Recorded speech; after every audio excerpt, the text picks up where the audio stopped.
প্রথম আল্লাহ সৃষ্টি করেছেন কি? আল্লাহর কথার কোনো গুয়া মাথা আমি কিছুই পাই না।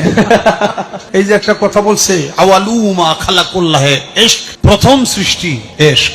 আওয়ালুমা খালাকুল্লাহে মিন নূরি, প্রথম সৃষ্টি নূর। আওয়ালুমা খালাকুল্লাহে আরশ, প্রথম সৃষ্টি আমার আরশ। আওয়ালুমা খালাকুল্লাহে রূহ, প্রথম আল্লাহ সৃষ্টি করেছেন কি? কলম। রুফিআতিল আকলামু ওয়া জাফফাতিস সুহুফ, কলম উঠিয়ে নেওয়া হয়েছে আর যা লেখা হয়েছিল সব শুকিয়ে গিয়েছে। কারণ প্রথম আল্লাহ সৃষ্টি করেছেন কি? কলম। কলমকে আল্লাহ বলেছেন লিখো। আল্লাহ কি লিখবো?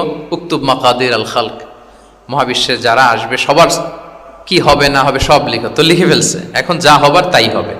তাহলে দেখেন, আকীদা সংক্রান্ত, ইসলামের বুনিয়াদী বিশ্বাস সংক্রান্ত চমৎকার কিছু লার্নিং, কিছু লেসন আল্লাহ রাসূল সাল্লাল্লাহু আলাইহি ওয়াসাল্লাম আব্দুল্লাহ ইবনে আব্বাসকে দিয়েছেন। এবং এটা ছিল one on one meeting, private learning session, আর কেউ ছিল না তখন। আব্দুল্লাহ ইবনে আব্বাস এটা শুনেছেন এবং আমাদের কাছে বর্ণনা করেছেন। আচ্ছা, এক সাহাবী এসে বলল, ইয়া রাসূলুল্লাহ মাতা সাআ, হে নবী কিয়ামত কখন হবে? রাসূল সাল্লাল্লাহু আলাইহি ওয়াসাল্লাম কখন হবে উত্তর না দিয়ে প্রশ্ন করলেন, ওয়া মাযা আ'দাততা লাহা, কিয়ামতের তোমার কি প্রিপারেশন আগে ওইটা বলো। কিয়ামত কবে হবে জানার জন্য এত ব্যতিব্যস্ত, আগে বলো হোয়াটস ইউর প্রিপারেশন ফর কিয়ামা, তোমার কি প্রস্তুতি। তাইলে আরেকটা প্রশ্ন, প্রশ্নের বিপরীতে উনি উত্তর না দিয়ে উনি আবার কি করলেন? সবাই বলুন তো, উনি আবার কি করলেন? উনি নিজে আবার প্রশ্ন করলেন। তুমি জিজ্ঞেস করলে কিয়ামত কবে, তুমি বলো কিয়ামতের প্রিপারেশন কি নিছো বলো। তো সে বলে যে লা শাই ইয়া রাসূলুল্লাহ, আমার কোনো প্রিপারেশন নাই, ইল্লা আন্নী উহিব্বুল্লাহ ওয়া রাসূলা, শুধু একটা জিনিসই আছে যে আমি আল্লাহ এবং আল্লাহর রাসূলকে ভালোবাসি। রাসূল সাল্লাল্লাহু আলাইহি ওয়াসাল্লাম বললেন, আনতা মা আমান আহবাবতা, তুমি যাদেরকে ভালোবাসো তাদের সাথেই জান্নাতে থাকবে। আল্লাহ আল্লাহর রাসূলকে ভালোবাসো, তাদের সাথে তুমি কই থাকবে? জান্নাতে থাকবে। তাহলে প্রশ্নের পিঠে প্রশ্ন ছুড়ে দেওয়া। এরপর একই প্রশ্নের জবাবে ভিন্ন ভিন্ন জনকে ভিন্ন ভিন্ন উত্তর দিয়েছেন রাসূল সাল্লাল্লাহু আলাইহি ওয়াসাল্লাম। এটাকে এডুকেশনের ভাষায় বলে পার্সোনালাইজেশন। কি বলে? মানে যার যেটা লাগবে। শিক্ষক ভালো বুঝে, কয়েকটা ক্লাস নিলে উনি বুঝে ফেলে যে কার রিসিভিং ক্যাপাসিটি কতদূর, কার কোনটাতে ঘাটতি, কার কোনটাতে সমস্যা। একজন আদর্শ শিক্ষক, একজন চৌকস শিক্ষক, তিনি খুব সহজে এটা ধরে ফেলেন। তো রাসূল সাল্লাল্লাহু আলাইহি ওয়াসাল্লাম he was a very good observer, তিনি বুঝে ফেলতেন যে কার কোনটায় ঘাটতি। ফলে একই প্রশ্নের উত্তর উনি এক একজনকে এক একভাবে দিতেন। কেন? Based on the need of the addressee, যার যেটা দরকার ওইটার উপর গুরুত্ব আরোপ করে, যার যেটাতে ঘাটতি আছে সেটাতে গুরুত্ব আরোপ করে তিনি এক একজনকে কি করতেন? এক এক রকম উত্তর। অনেক সাহাবারা এরকম প্রশ্ন করেছেন যে আইয়ুল আমালি আফদাল ইয়া রাসূলুল্লাহ, সবচেয়ে শ্রেষ্ঠ আমল কোনটা? তিনি এক একজনকে এক একটা বলেছেন। কখনো বলেছেন যে আল্লাহর উপর ঈমান আনা, আল ঈমানু বিল্লাহি ওয়াহদা। কাউকে বলেছেন যে আল জিহাদ ফি সাবিলিল্লাহ, কাউকে বলেছেন আস-সালাতু ফি ওয়াক্তিহা, অন টাইমে সালাত পড়া। তার মানে যার যেটাতে ঘাটতি ছিল। কাউকে বলেছেন বিররুল ওয়ালিদাইন, কারণ তিনি দেখেছেন তার সাথে তার মা বাবার সম্পর্কে একটু ঘাটতি আছে, তারা এটা বলি। কারণ সবগুলোই ভালো কাজ, সবগুলোই কি ভালো কাজ। তাহলে যার যেটাতে ঘাটতি আছে সেটাতে গুরুত্ব আরোপ করে, এটা রাসূল সাল্লাল্লাহু আলাইহি ওয়াসাল্লাম করেছেন। মাঝে মাঝে রাসূল সাল্লাল্লাহু আলাইহি ওয়াসাল্লাম সাহাবীদেরকে মানে শিক্ষার্থীদেরকে উত্তর জানার জন্য ব্যাপকভাবে আগ্রহী করে তুলতেন। হ্যাঁ, এটাকে আরবিতে বলে তাশওয়িকুস সামিঈন ইলা মা'রিফাতিল জাওয়াব, উত্তর শোনানোর জন্য আগ্রহী করে তোলা। সেক্ষেত্রে মাঝে মাঝে তিনি একটা দুটো শব্দ ইউজ করতেন। কিরকম? যেমন আওয়ালা আদুল্লুকুম, অথবা আলা উখবিরুকুম, আমি কি তোমাদের বলবো না? এটা বললে সাহাবারা বলতেন বলেন বলেন ইয়া রাসূলুল্লাহ, অবশ্যই বলবেন, বালা ইয়া রাসূলুল্লাহ। আওয়ালা উখবিরুকুম, আমি কি তোমাদের জানিয়ে দিব না? সাহাবারা বলতেন ইয়া রাসূলুল্লাহ, অবশ্যই আপনি আমাদের জানিয়ে দিবেন। যেমন তিনি বললেন যে কেউ জান্নাতে যাবে না মুমিন হওয়া ছাড়া, কেউ ইমানদার হতে পারবে না যতক্ষণ না একে অপরকে তোমরা ভালো না বাসো। তাহলে তো এটা গুরুত্বপূর্ণ বিষয়। একে অপরকে ভালো না বাসলে নাকি মুমিনই হওয়া যাবে না, আর মুমিন না হলে তো জান্নাতেই যাওয়া যাবে না। তখন রাসূল সাল্লাল্লাহু আলাইহি ওয়াসাল্লাম বললেন আওয়ালা আদুল্লুকুম আলা শাইইন ইযা ফাআলতুমুহু তাহাবাবতুম, আমি কি তোমাদেরকে বলবো না এমন একটা আমলের কথা যেটা করলে তোমাদের পারস্পরিক হৃদ্যতা বাড়বে, ভালোবাসা বাড়বে? তখন তিনি বললেন সেটা কি? আফশুস সালামা বাইনাকুম, তোমাদের মাঝে ব্যাপক সালামের প্রচলন প্রসারণ করো, সালামের প্রসার করো, একে অপরকে বেশি বেশি সালাম দাও। ব্যাপারটাকে এইভাবে প্রেজেন্ট না করে উনি যদি বলতেন সাহাবারা বেশি বেশি সালাম দিও, এটা সওয়াবের কাজ অনেক। এটা হচ্ছে একটা প্রেজেন্টেশন। আর একটা হচ্ছে এমনভাবে এটাকে উপস্থাপন করা যে মুমিন না হলে জান্নাতে যাবা না, আর একে অপরকে ভালো না বাসলে মুমিন হতে পারবে না। তোমরা কি জানো কি করলে একে অপরের মধ্যে ভালোবাসা বাড়ে? এরপর রাসূল সাল্লাল্লাহু আলাইহি ওয়াসাল্লাম বলতেন যে সালাম দেওয়ার মাধ্যমে ভালোবাসা বাড়বে। আচ্ছা, মাঝে মাঝে ব্যবহার করতেন আলা উখবিরুকুম, আলা উখবিরুকুম, আমি কি তোমাদেরকে জানাবো না? একবার রাসূল সাল্লাল্লাহু আলাইহি ওয়াসাল্লাম বললেন আলা উখবিরুকুম বিআফদালা মিন দারাজাতি সিয়ামি ওয়াস সালাতি ওয়াস সাদাকা, আমি কি তোমাদের জানাবো না যে নামাজ, রোজা, সাদাকার চেয়েও বেশি ফজিলতের একটা আমল আছে, সেটা কি আমি কি তোমাদের জানাবো না? সাহাবারা বললেন ক্বালু বালা ইয়া রাসূলুল্লাহ, হে আল্লাহর রাসূল অবশ্যই জানাবেন, অবশ্যই জানাবেন, কারণ নামাজের চেয়েও বেশি গুরুত্বপূর্ণ, সাদাকার চেয়েও বেশি গুরুত্বপূর্ণ, সিয়ামের চাইতেও বেশি গুরুত্বপূর্ণ আমল, সেটা কি? তখন রাসূল সাল্লাল্লাহু আলাইহি ওয়াসাল্লাম বললেন সেটা হচ্ছে ইসলাহু যাতিল বাইন, বিবাদমান দুই গ্রুপকে মিলিয়ে দেয়া, বিবাদমান দুই ব্যক্তিকে মিলিয়ে দেয়া। এটা নফল নামাজ, নফল সাদাকা, নফল রোজার চেয়েও বেশি কি ফজিলতপূর্ণ, বেশি গুরুত্বপূর্ণ। আমরা তো মনে করি শুধু নামাজ পড়লেই বোধহয় আমি অনেক সওয়াব পেলাম, রোজা রাখলেই সওয়াব পেলাম, শুধু জিকির করলে, সাদাকা করলেই সওয়াব পেলাম। কিন্তু রাসূল সাল্লাল্লাহু আলাইহি ওয়াসাল্লাম বলেন যে দুইজনের মধ্যে একটু মনোমালিন্য তুমি মিলিয়ে দাও, এটা এর চেয়েও বেশি সওয়াবের। আল্লাহু আকবার। দুই গোষ্ঠীর মধ্যে দীর্ঘদিনের ঝগড়া মিলিয়ে দাও, এটা এর চেয়েও বেশি সওয়াবপূর্ণ। রাসূল সাল্লাল্লাহু আলাইহি ওয়াসাল্লাম মক্কা থেকে মদিনায় যেয়ে কি করেছেন? আউস এবং খাজরাজের দীর্ঘদিনের যুদ্ধ 1 ঘন্টার মধ্যে কি settle down. He was a very good mediator and arbitrator, চমৎকার মধ্যস্থতা করতে জানতেন তিনি। তাহলে এইভাবে উত্তর জানার জন্য শিক্ষার্থীদেরকে আগ্রহী করে তুলতেন। আচ্ছা, আরেকটা পদ্ধতি ছিল অবজারভেশন অ্যান্ড কারেকশন। রাসূল সাল্লাল্লাহু আলাইহি ওয়াসাল্লাম, আমি আলোচনার শুরুতেই বলেছি, হি was a very good observer, চমৎকার পর্যবেক্ষণ করতেন এবং সংশোধন দিতেন। কে কি করছেন এটা খেয়াল রাখতেন, মানে চোখ কান খোলা রাখতেন। বাংলা আমরা কি বলি? বাংলায় কি বলা হয় এটাকে? চোখ কান খোলা রাখা। মসজিদে নববীতে এরকম ভুরি ভুরি পাবেন যে রাসূল সাল্লাল্লাহু আলাইহি ওয়াসাল্লাম কে কি করতেছে অবজার্ভ করতেছে, ওইটার উপর বেস করে তাকে নাসিহা করতেছে। একটা বিখ্যাত হাদিস তো আপনারা জানেন, রাসূল সাল্লাল্লাহু আলাইহি ওয়াসাল্লাম বসা, এক বেদুইন আসলো, এসে তার উটটা মসজিদে নববীতে বাঁধলো, বেদে 2 রাকাত নামাজ পড়লো, নামাজ পড়ে হাত তুলে আল্লাহর কাছে দোয়া করে, ইয়া আল্লাহ আল্লাহুম্মা রহামনি ওয়া মুহাম্মাদা ওয়ালা তারহাম মা'ানা আহাদা, মানে ও আল্লাহ তুমি শুধু আমারে রহম করো আর মুহাম্মদ সাল্লাল্লাহু আলাইহি ওয়াসাল্লামের রহম করো, আমাদের দুইজনের সাথে আর কাউরে রহম করো না তুমি। বেদুইন তো কি, বেদুইন, মরুপল্লীতে বসবাস। আদাবুদ দোয়া, দ্য এটিকেটস অফ দোয়া, দোয়ার যে একটা আদব আছে, অন্যের জন্য দোয়া করলে যেটা নিজের লাভ, এগুলো তো জানে না। আল্লাহ তুমি আমারে মাফ করো, মুহাম্মদ সাল্লাল্লাহু আলাইহি ওয়াসাল্লামকে মাফ করো, আমাদের ছাড়া আর কাউরে মাফ করো না, কাউরে রহম করো না। এটা রাসূল সাল্লাল্লাহু আলাইহি ওয়াসাল্লাম দূর থেকে বসে বসে অবজার্ভ করছেন আর বললেন, হায় রে, লোকটা একটা প্রশস্ত জিনিসকে সংকীর্ণ বানায় ফেললো। গোটা বিশ্বের সবাইকে যদি আল্লাহ ক্ষমা করে, রহম করে, আল্লাহর রহমের দরিয়ায় কোনো ঘাটতি হবে বলেন তো? হবে? একটা প্রশস্ত বিষয়কে সে সংকীর্ণ করে ফেললো। এরপর কতটা সে বেদুইন, কি প্রকৃতির ছিল দেখেন। দোয়া টোয়া শেষে মসজিদে নববীর মাঝখানে বসে পেশাব করা আরম্ভ করছে। বিখ্যাত হাদিস জানেন, সবাই মারতে গেল, রাসূল ইসলাম থামালেন, বললেন পানি ঢেলে দাও, আর তাকে ডেকে বললেন, দেখো তুমি যে এখানে এই কাজটা করলা, প্রস্রাব করলা, এটা আমাদের এই মদিনার কমিউনিটির ইবাদতগাহ, এখানে এই কমিউনিটির লোকেরা নামাজ পড়ে, আল্লাহর জিকির করে, আল্লাহর কিতাব তেলাওয়াত করে, এটা কি ঠিক হলো তোমার? সে তো লজ্জায় অনুতপ্ত হয়ে কাচুমাচু। তাহলে এই যে অবজারভেশন করতেন এবং কারেকশন করতেন। আবার একদিন মসজিদে নববীতে বসা এক সাহাবী এসে নামাজ পড়লেন, নামাজ রাসূল ইসলাম দূর থেকে দেখতেছেন লোকটা কি করে। নামাজ পড়লো 2 রাকাত, পরে এসে নবীকে সালাম দিল। রাসূল ইসলাম সালামের উত্তর দিয়ে বললেন, ইরজি' ফাসাল্লি ফাইন্নাকা লাম তুসাল্লি, যাও আবার পড়ো, কারণ তুমি নামাজ পড়ো নাই, মানে নামাজটা ঠিক মতো হয় নাই, ইউ ডিডন্ট অফার ইউর সালাহ in a correct way, proper manner. ওই সাহাবী যে আবার 2 রাকাত পরে আসলেন, রাসূল ইসলাম একই কথা বললেন, ইরজি' সাল্লি ফাইন্নাকা লাম তুসাল্লি, হয়নি নামাজ, আবার পড়ো। আবার পরে আসলেন, আবারও একই কথা। এখন 3 বার পড়ার পরও যখন হয় না, বেচারা ভাবলেন আবার যে বললে তো একই হবে, আমি তো এটাই জানি। তিনি বললেন, মা উহসিনু গায়রাহ, ইয়া রাসূল এর চেয়ে ভালো আমি আর পারি না, ফাআল্লিমনি ইয়া রাসূলুল্লাহ, হে নবী আমাকে একটু শিখিয়ে দেন কিভাবে পড়ব। রাসূল সাল্লাল্লাহু আলাইহি ওয়াসাল্লাম বললেন, যখন নামাজে দাঁড়াবে আল্লাহু আকবার বলে দাঁড়াবে, এরপর কোরআন থেকে যা সহজ লাগে পড়বে, তাড়াহুড়ো করবে না। কি করবে না? সবাই বলেন, কি করবে না? নামাজে কোনো তাড়াহুড়ো নাই, no rushing in salah, no hastiness in salah. নামাজে আমরা খুব তাড়াহুড়ো করি, এটা নামাজের যে প্রাণ, সালাতের প্রাণকে, রূহকে নষ্ট করে দেয়। যখন রুকুতে যাবে স্ট্রেইট ফরওয়ার্ড রুকু করবে, হাত্তা তাতমা ইন্না রাকিআন। রাসূল সাল্লাল্লাহু আলাইহি ওয়াসাল্লামের রুকুর পিঠটা ছিল একেবারে স্ট্রেইট, এই টেবিলটা যেরকম স্ট্রেইট, এরকম স্ট্রেইট। লাউ সাব্বা আলাইহিল মা লাস্তাকার, পানি ভর্তি একটা বোতল যদি রাসূল সাল্লাল্লাহু আলাইহি ওয়াসাল্লামের রুকু দেয়া পিঠের উপর রাখতো, পানিটাও পড়তো না, বোতলটাও পড়তো না, স্ট্রেইট। এরকম উদাহরণ দিয়ে সাহাবারা বলতেন যে এত স্ট্রেইট রুকুর পিঠ যে পানি ভর্তি গ্লাস রাখলে পানিটাও কাঁপবে না, বোতলটাও পড়বে না। রাসূল সাল্লাল্লাহু আলাইহি ওয়াসাল্লাম বলতেন, সবচেয়ে বড় চোর যারা নামাজে চুরি করে। সাহাবারা বললেন, এটা আবার কিভাবে? তিনি বললেন, লা ইউতিম্মু রুকুআহু ওয়া সুজুদাহ, তারা নামাজের চোর যারা রুকু সেজদা ঠিক মতো করে না। তো বললেন যে রুকু থেকে আবার স্ট্রেট হয়ে দাঁড়াবে, যখন সিজদায় যাবে ইতমিনানের সাথে, উইথ রিল্যাক্সেশন। নামাজের মধ্যে কি থাকবে? রিল্যাক্সেশন থাকবে। কি থাকবে বলেন? হ্যাঁ, রিল্যাক্সেশন থাকবে। যখন বললেন যে এই এক রাকাত যেমনি তোমাকে শিখালাম, সব নামাজ তুমি এইভাবে পড়বা, উইথ রিল্যাক্সেশন, নো রাশিং, তখন সাহাবী শিখে গেলেন। তাহলে এই যে অবজারভেশন অ্যান্ড কারেকশন, দেখতেন হোয়াটস গোয়িং অন অ্যারাউন্ড, কি হচ্ছে, ভুল হলেই শুধরে দিতেন।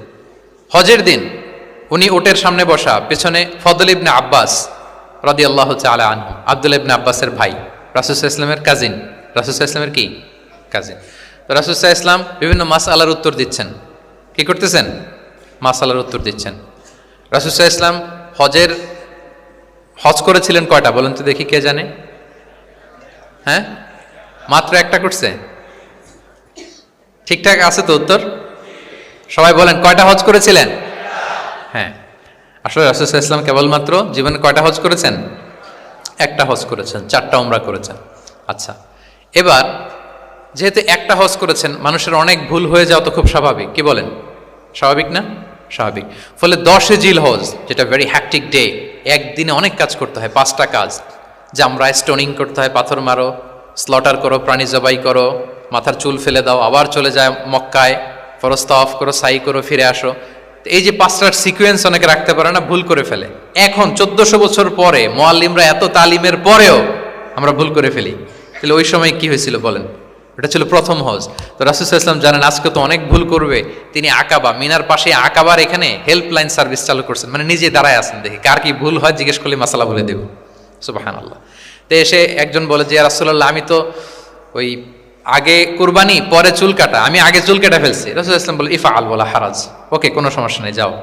আরেকজন এসে বলে আমি তো আগে এটা করছি। ওই দিন যাই নবীকে জিজ্ঞেস করা হয়েছে, নবী সাল্লাল্লাহু আলাইহি ওয়াসাল্লাম ফ্লেক্সিবিলিটি দিয়ে দিয়েছেন, বলে করো, অসুবিধা নাই। তো ওই যে দাঁড়িয়ে তিনি মাসালা বলতেছেন, পেছনে ছিল ফদল ইবনে আব্বাস, ছোট ছোট সাহাবী, তরুণ। তো খাসাআম গোত্রের এক নারী আসছিল একটা মাসালা জিজ্ঞেস করতে, and she was a very beautiful lady, বেশ সুন্দরী ছিল। তো এসে রাসূল সাল্লাল্লাহু আলাইহি ওয়াসাল্লামকে যখন প্রশ্ন করতেছে, ফদল ইবনে আব্বাসের নারীর দিকে তাকায় আছে, এবং ওই নারীও ফদল ইবনে আব্বাসের দিকে তাকায় আছে। রাসূল সাল্লাল্লাহু আলাইহি ওয়াসাল্লাম উত্তরও দিচ্ছেন, আবার খেয়াল করতেছেন যে চোখাচোখি হয়ে যাচ্ছে। যখনই তিনি অবজার্ভ করলেন যে ফদল ইজ ক্রসিং দ্য লিমিট, একবার চোখ পড়তে পারে, তারপর তো নামিয়ে ফেলতে হবে, সে যখন তাকিয়ে আছে, নারীও তাকিয়ে আছে, তখন রাসূল সাল্লাল্লাহু আলাইহি ওয়াসাল্লাম কি করলেন? ওয়াজআলান নবী সাল্লাল্লাহু আলাইহি ওয়াসাল্লাম ইয়াসরিফু ওয়াজহাল ফদলি ইলা শিক্কিল আখার, সাথে সাথে ফদলকে বললেন, ফদল ওইদিকে না, এদিকে তাকাও। এটা সরাসরি হাদিসের অনুবাদ করে শোনাচ্ছি, আমার পক্ষ থেকে না, এবং বুখারীর হাদিস। ফাজআলা ইয়াসরিফু ওয়াজহাল ফদলি, ফদল ইবনে আব্বাসের চেহারাটা রাসূল সাল্লাল্লাহু আলাইহি ওয়াসাল্লাম ঘুরিয়ে ফেললেন যে ফদল ওইদিকে তাকানো যাবে না, এদিকে তাকাও। ফদল রাদিয়াল্লাহু তাআলা আনহু নিজেকে সামলে নিলেন। এই যে this is the point, observation. এটা কি বলে? Observation and correction. রাসূল সাল্লাল্লাহু আলাইহি ওয়াসাল্লাম he was a very good observer, what's going on around, কি চলতেছে সব দিকে চোখ কান খোলা। বাংলায় কি বলে? বাংলায় বললে বুঝবেন ভালো, চোখ কান খোলা রাখতে হবে। তো রাসূল সাল্লাল্লাহু আলাইহি ওয়াসাল্লাম খেয়াল করলেন এবং ওনার চেহারা ঘুরিয়ে দিলেন। এভাবে তিনি কেউ ভুল করলে শুধরে দিতেন। এবং শুধরে দেওয়ার আরেকটা নিয়ম রাসূল সাল্লাল্লাহু আলাইহি ওয়াসাল্লাম, আল্লাহু আকবার, অনেক পয়েন্টস এখানে, যে কিভাবে তিনি অন্যের ভুল শুধরাতেন। আমরা কিভাবে ভুল শুধরাই, আমি জাস্ট সিনারিওটা আপনাদের সাথে শেয়ার করি। যে নিয়ম হচ্ছে কি, লেটস সে আমার একজন কো স্পিকার কোনো কিছু একটা ভুল করে ফেলছে, তার জানা নাও থাকতে পারে, আবার আমারও একটা জিনিস জানা নাও থাকতে পারে। কেউ ভুল করলে শুধরানোর নিয়ম হচ্ছে, সে যে ভুলটা করলো এটা যে ভুল এটা জানানো, যে অনেকে এরকম এরকম বলে, আসলে এটা ঠিক না, বরং ঠিক হচ্ছে এটা, এবং এর পক্ষে দলিল হচ্ছে এটা, জাস্ট এটা বলে দাও। এটা যদি বলে দেয় তাহলে কি হবে, যে ভুল করছে সে যখন শুনবে, তার নাম তো আর বলা হয় নাই, সে তো বুঝে যাবে এটা তো আমি ভুলটা করছি, ফলে আমি শুধরে গেলাম, ওই লোক শুধরে যাবে। আর বাকি যারা লিসেনার, শ্রোতা, তারা সবাই সতর্ক হয়ে যাবে। তাইলে যেটা উদ্দেশ্য ছিল কাউকে শুধরানো, ওটা হয়ে গেছে না? কারো নাম নেওয়া প্রয়োজন হয়েছে? বলেন তো। রাসূল সাল্লাল্লাহু আলাইহি ওয়াসাল্লাম যখন কাউকে কারেক্ট করতেন, তখন কখনো কারো নাম ধরে শুধরাতেন না, কারেক্ট করতেন না। আল্লাহু আকবার। নাম ধরে শুধরাতেন না, পাছে না সে লজ্জা পেয়ে যায়, পাছে না সে বিব্রত হয় মানুষের সামনে। সুবহানাল্লাহ। অন্যের রাইটস, অন্যের ব্যক্তিত্বের ব্যাপারে কতটা মর্যাদাশীল ছিলেন। কারণ কারো নাম ধরে তো আমার শুধরানোর দরকার নেই, এটা যে ভুল সোসাইটিকে এটা জানালেই হবে। তাহলে যে ভুল করছে সে শুধরে গেল, বাকিরা সতর্ক হয়ে গেল, ঠিক না? আচ্ছা, 3 সাহাবী মিলে একবার ভাবলো রাসূল সাল্লাল্লাহু আলাইহি ওয়াসাল্লাম বাড়িতে কি কি আমল করে, আমরা একটু আম্মাজানদের জিজ্ঞেস করি, তাহলে আমরাও আমাদের আমল একটু বাড়াবো। যে জিজ্ঞেস করলো যে আম্মা জানারা একটু বলেন তো উনি বাসায় কি কি ইবাদত করে, কতটুকু কোরআন পড়ে, তাহাজ্জুদ কেমনে পড়ে। আম্মা জানরা বর্ণনা দিলেন। বর্ণনা শোনার পরে কান্নাহুম তাকাল্লুহা, ওনাদের কাছে একটু কম মনে হইলো, মানে অনেক এক্সপেকটেশন নিয়ে আসছিল। তারা ভাবছিল মানে রাতে ঘুমাই না, সারা রাত তাহাজ্জুদ আর কান্নাকাটি করে রাসূল ইসলাম কাটায় দেয়, তাদের এরকম একটা ধারণা ছিল। কিন্তু এসে শুনে যে না, আসার পরে নাকি ঘুমোতে যায়, অনেকক্ষণ ঘুমিয়ে সেই মাঝরাতে নাকি ওঠে। যা যা বর্ণনা শুনলো কান্নাহুম তাকাল্লুহা, এদের কাছে একটু কম মনে হলো। তো একজন বলতেছে আরে কম না, আইনা নাহনু মিন রাসূলিল্লাহ, কোথায় আল্লাহ রাসূল আর কোথায় আমরা। গফিরা লাহু মা তাকাদ্দামা মিন যামবিহি ওয়া মা তাআখার, ওনার তো আগের পরের সব গুনাহই মাফ। আদতে তো গুনাহই নাই, নবীরা তো মাসুম, তো ওনার সাথে কি আমাদের তুলনা, আমাদের এত কম করলে হবে না, তো কি করতে হবে। একজন বলে যে আজকে থেকে আমি আর ঘুমাবোই না সারা রাত তাহাজ্জুদ পড়বো। আচ্ছা, আরেকজন বলে আমি আর না খেয়ে মানে রোজা ছাড়া থাকবো না, আমি সাওমে ভিসাল করব, সারা বছর রোজা রাখবো, যা করে আল্লাহ, রোজা থামাবো না, আমি রেগুলার রোজা রেখেই যাব। আচ্ছা, আরেকজন বলে আমি আর আমার স্ত্রীদের কাছেই যাব না, আমি সন্ন্যাসী জীবন নিয়ে নিলাম, আমি সন্ন্যাসী থাকবো, স্ত্রীদের সাথে মেলামেশাতে এই আমি যাব না, আমি এটা থেকে বিরত থাকবো। এই কথা যখন রাসূল সাল্লাল্লাহু আলাইহি ওয়াসাল্লামের কানে গেল, রাসূল সাল্লাল্লাহু আলাইহি ওয়াসাল্লাম রেগে গেলেন। রেগে গিয়ে সাহাবীদেরকে জড়ো করলেন, জড়ো করে তিনি বলতে আরম্ভ করলেন, তিনি বললেন আনতুমুল্লাযীনা কুলতুম কাযা ওয়া কাযা, আচ্ছা তোমাদের মধ্যে কে কে নাকি এরকম এরকম বলছে। সুবহানাল্লাহ, তিনি বলতে পারতেন এই আব্দুল্লাহ স্ট্যান্ড আপ, দাঁড়াও, আব্দুর রহিম দাঁড়াও, এই আব্দুল সাত্তার তুমি নাকি বলছো যে সারা রাত, এটা একটা কথা বললা তুমি নাকি বলছো যে সারা বছর রোজা, এটা তুমি কি কথা বলতো, ভুল কাজ করছো, এটাও জানো না তুমি নাকি বলছো স্ত্রীদের সাথে মিশবা না। এরকম যদি Abdullah, Abdur Rahman, just for example, এইভাবে দাঁড় করিয়ে যদি নাম ধরে ধরে বলতেন, ওনারা সাহাবীদের সামনে লজ্জিত হতেন না? না, আনতুমুল্লাযীনা কুলতুম কাযা ওয়া কাযা, এটাই রাসূল সাল্লাল্লাহু আলাইহি ওয়াসাল্লামের কাউকে কারেক্ট করার, তাসহিহ করার অভ্যেস ছিল। মা বালু আকওয়ামিন ইয়াকুলুনা কাযা ওয়া কাযা, মাঝে মাঝে বলতেন মা বালু আকওয়ামিন ইয়াফআলুনা কাযা ওয়া কাযা, তোমাদের মধ্যে কেউ কেউ নাকি এমনটা বলে, তোমাদের মধ্যে কেউ কেউ নাকি এমনটা করে। কই আমি তো রাতে ঘুমাই আবার সালাত পড়ি, কই আমি তো রোজা রাখি সোম বৃহস্পতি, বাকি দিনগুলোতে খাই, কই আমি তো আমার স্ত্রীদের সাথে মেলামেশা করি, এই সব কিছুকে ব্যালেন্স করেও তো আমার নবুয়তির তো আমার কোনো সমস্যা হয় নাই, আল্লাহ ভীরু হতে তো সমস্যা হয় নাই। ওয়াল্লাহি ইন্নী লা আখশাকুম লিল্লাহি ওয়া আতকাকুম লাহ, আল্লাহর শপথ আমি তোমাদের চাইতে আল্লাহকে বেশি ভয় করি, আমি তোমাদের চাইতে বেশি মুত্তাকি। তারপরেও এরকম ব্যালেন্সড লাইফ লিড করাতে আমার তো কোনো সমস্যা হয় নাই, তোমাদের কেন সমস্যা হলো, তোমরা এটা কোথায় পেলে। ফামান রাগিবা আন সুন্নতি ফালাইসা মিন্নি, জেনে রাখো আমি যে স্ট্যান্ডার্ড ঠিক করে দিয়েছি এটাই সর্বশ্রেষ্ঠ ইবাদত, এর বাইরে যে কেউ যদি কিছু করে আমার সুন্নতের বাইরে, সে আমার দলভুক্ত হতে পারবে। সুবহান। এরকম যখন ধমক দিয়ে শাসিয়ে দিলেন, যেই 3 জন সাহাবী এই কথা বলছিল ওনারা তো শুধরে গেলেন, ওনারা তো টের পাচ্ছেন যে এগুলো আমাদের কি বলতেছে, ওনারা টের পাচ্ছেন না, শুধরে গেলেন, আর বাকিরা সতর্ক হয়ে গেলেন। আল্লাহু আকবার। সো এটা হচ্ছে কারেক্ট করার নিয়ম। এখন আমরা কি করি, কেউ একটা ভুল করলে তখন তাকে ধরি, তার 14 পুরুষ নিয়ে কথা বলি, তার ব্যাপারে যদি আমার কোনো তিক্ত অভিজ্ঞতা থাকে, ঝাল মেটানোর একটা সুযোগ পেলাম, আমি ঝাল মেটাই, তাকে ছোট করি, হেও করি, হেন কোনো কথা নাই যে আমি বলি না। একটাও কি রাসূল সাল্লাল্লাহু আলাইহি ওয়াসাল্লামের সুন্নাহর মধ্যে পড়ে বলেন তো? না। তাহলে মন গড়া পদ্ধতিতে আমরা কাউকে সংশোধন করতে চাচ্ছি না, আর এইভাবে করলে সংশোধন হবেও না। সে মানবিক কারণেই তার ইগোইস্টিক প্রবলেম চলে আসবে যে সে আমাকে ছোট করলো, আমার নাম ধরে সে এত মানুষের সামনে অপমান করলো, সে হয়তো শুধরানোর যে রাস্তাটা ছিল ওইটাও বন্ধ হয়ে গেল, ঠিক কিনা বলেন? তাহলে রাসূল সাল্লাল্লাহু আলাইহি ওয়াসাল্লাম এভাবে শুধরাতেন। আর তামিম ফি তাসওয়িবিল আখতা, কারো ভুল শুধরাতে গেলে ইন জেনারেলি শুধরাতেন, যাদের শুধরানোর তারা শুধরে যেত, বাকিরা সতর্ক হয়ে যেত। আচ্ছা, আরেকটা পদ্ধতি ছিল ক্লিয়ার মিসকনসেপশন। কারো মিসকনসেপশন থাকলে রাসূল সাল্লাল্লাহু আলাইহি ওয়াসাল্লাম এটা ক্লিয়ার করে দিতেন। এক সাহাবী মনে করতেন ভালো জামা পরলে বুঝি অহংকার হয়, তিনি খুব সুন্দর ছিলেন দেখতে, খুব ভালো পোশাক পরিচ্ছদ পরতে পছন্দ করতেন। তিনি একবার বললেন ইয়া রাসূলুল্লাহ, ভালো পোশাক পরলে কি অহংকার হয়? রাসূল সাল্লাল্লাহু আলাইহি ওয়াসাল্লাম বললেন না।